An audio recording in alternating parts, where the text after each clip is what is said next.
In what's being called one of the largest anti-government protests since the start of the Israel-Hamas war, tens of thousands of Israelis rallied outside the parliament building in Jerusalem Sunday, demanding elected officials reach a ceasefire deal to free remaining Hamas hostages. Just bring them back. While also calling for new elections to oust Prime Minister Benjamin Netanyahu. This is a government that has failed us repeatedly. In order to win, we need new leadership. A week-long ceasefire back in November of last year saw roughly half the more than 200 Hamas hostages return from Gaza. Indirect talks between Israel and Hamas resumed Sunday, but no major advancements were made. Anyone who says I'm not doing everything I can to bring back the hostages is wrong and is misleading.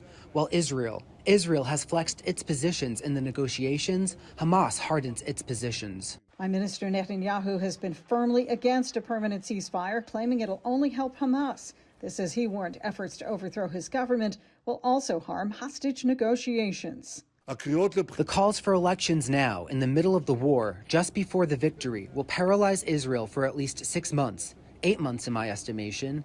They will paralyze the negotiations for the release of our hostages.